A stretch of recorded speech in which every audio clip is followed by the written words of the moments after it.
You're inspirational.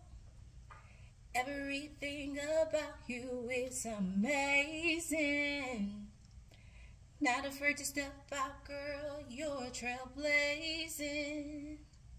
Dedicated, hard-working woman. You're not playing. God first on top, non-stop. You keep praising and praying. You're inspirational. You're inspirational. You're inspirational. Hey y'all, welcome back to Your Inspirational. I have my girl here, Keimaya Downey. She's an author, a marketing executive. Whoa. No? It's not marketing executive. I'm not executive. What are you? I'm not there yet. What are you doing? It's so funny. You said it with so much confidence. Yeah, well, it's coming. It's coming. Mm-hmm. I more so am like just a specialist. So Okay. I'm not a director. Mm-hmm. It would go maybe like a marketing assistant, specialist, director, then Okay. executive. Okay. So I'm kind of in between the specialist directing kind of space. So I So would talk just say about specialist. it. Or just marketing, just Marketing in general. Yeah. So like all the things that you do and then like helping people understand the best way to market. The best way to market. Okay, so currently at a local agency, marketing agency, and there I do a lot of just brand management. So if you are a restaurant owner, realtor, like whatever your wheelhouse could be, we take on different clients, we manage their social media, we put together their brand identity if they don't already have one. So your brand identity essentially being like, who is your brand? If your brand were a person, what would their personality be? What would their colors be? Their fun? Okay. What messaging? What's your message that you're wanting to get out into the world? And so I manage a lot of that, and then I do a little bit of the day-to-day kind of social media posting, if they need help with their website, any kind of print materials they may need if they're going somewhere and need like a flyer or a brochure. Just like really, so it is a lot. Tough? Is it tough? I don't know, because it's hard for me to even market just a little bit, like trying to post on social media. So you're working and doing this throughout the day now. How stressful is it, or how draining? It can be draining because it's like you're always on as a creative.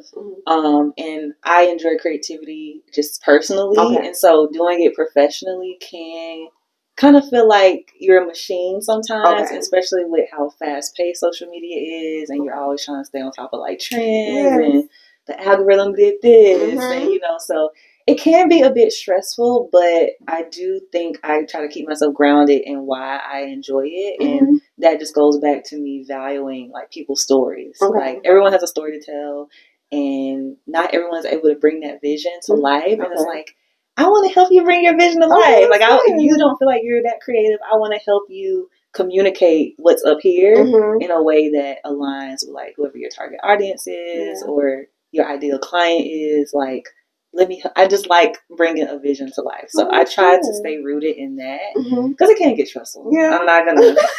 I can understand, because I'm only doing a little bit and it's stressful. So it's just like, it's not going the way I want it to go. Yeah.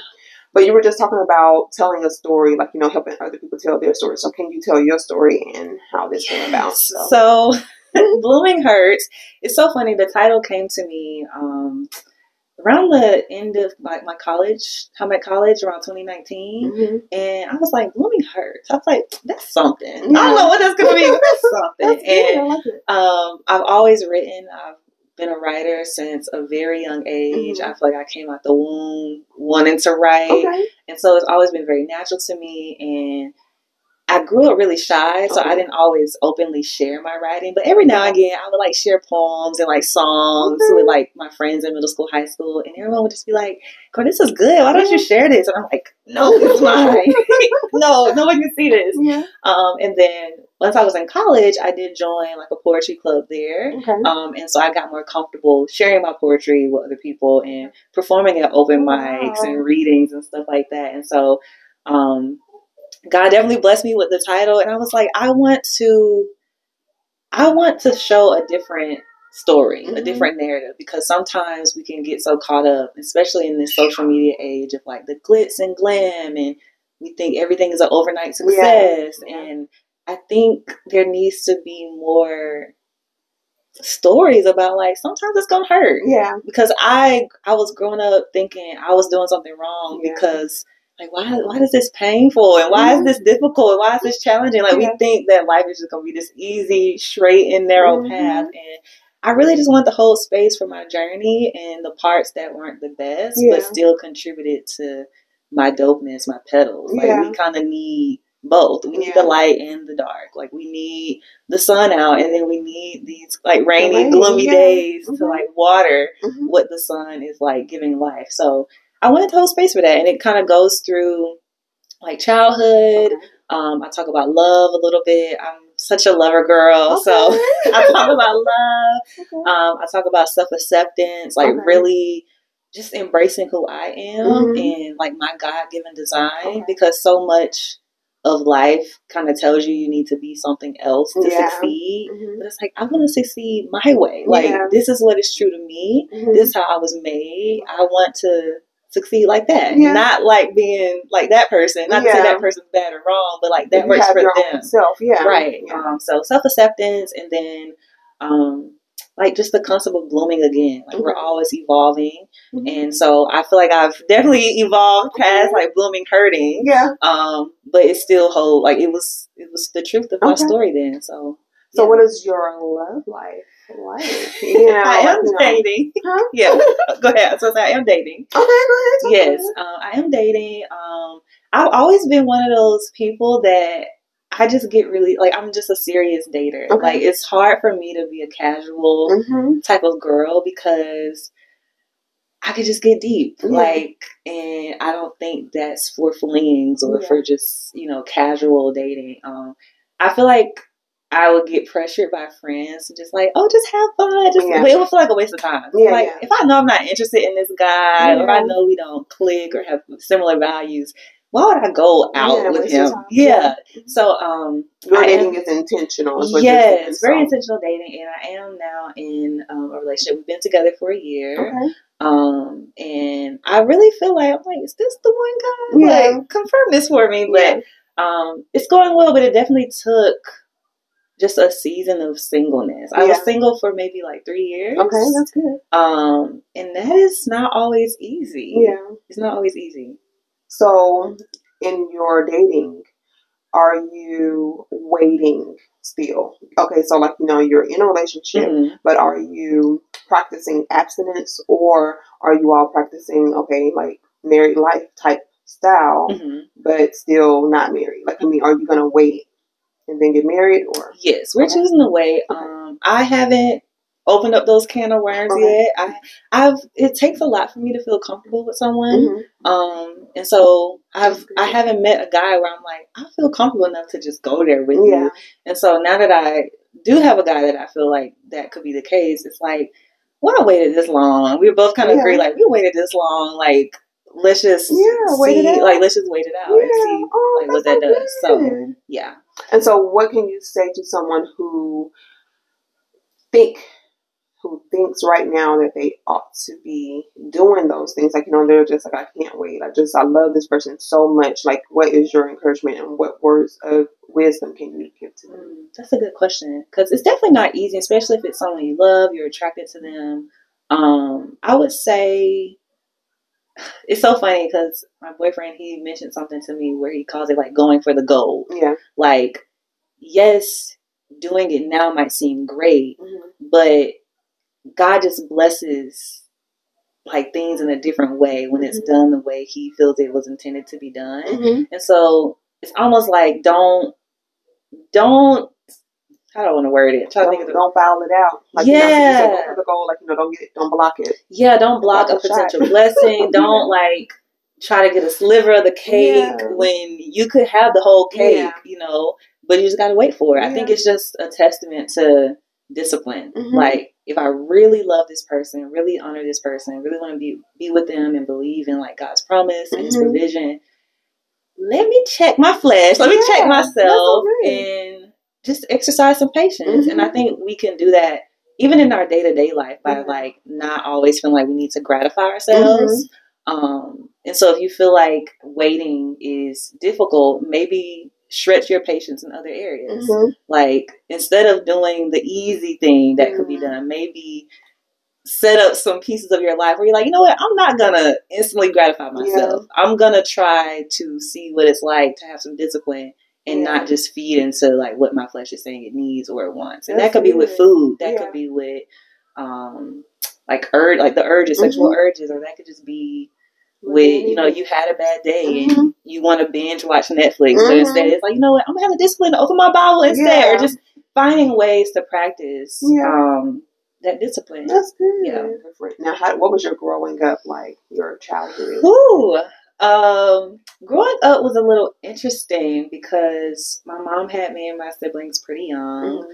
And so I have a lot of grace for her now because at my age she had 2 of us, and I'm like, if I had 2 children right now, I don't know if I could handle it. So I have a lot of grace for her now in my adulthood, but she did her best, but she was still trying to become. And so we didn't maybe always get what we needed from her, like whether that be like emotionally or like time with her or just that maternal energy, because she's still trying to figure it out. And I feel like our family it's just something with mother-daughter relationships that have just been, I don't know what's going on with that, but me and my mom have really had to work to kind of sustain our mother-daughter relationship because our family is very big on like grudges and fallouts and so childhood, it was really good, but it was also parts where I feel like I wish my mom or my dad could have done X, Y, and Z better. Yeah. And then, well, because of those things though, how did you get in your relationship with God? Oh, I feel like my grandma. Okay. My grandma. She, even if my mom like was not even pressed about taking us to church, it was like a requirement. Like, you and those girls need to be at church on Sunday. And that just kind of became a routine of like, you just go to church on Sunday. And when you're little, you don't question certain things. Grandma really established that you and the girls, me and my sister, you know, you take them to church on Sundays. And so Sundays were like a big family thing. Like, we would all go to church together, go back to my grandma's house, you know, for Sunday dinner, you know, hang out with your cousins. So it was a really big thing. I will say maybe middle school, high school, I could feel my faith faltering a little bit because I realized my relationship with God wasn't my own.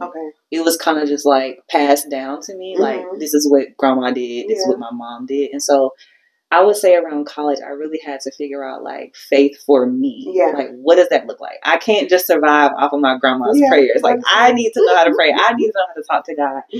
And so I do feel like there was a time where I still had belief in God. I could still feel God's presence in my life, but it was just, I needed to make my own, you know, relationship. Okay. That's good. Now, what's next for Keimaya? What's next for me? Marriage, wedding. No, that's definitely probably in there. Maybe engagement first. Okay.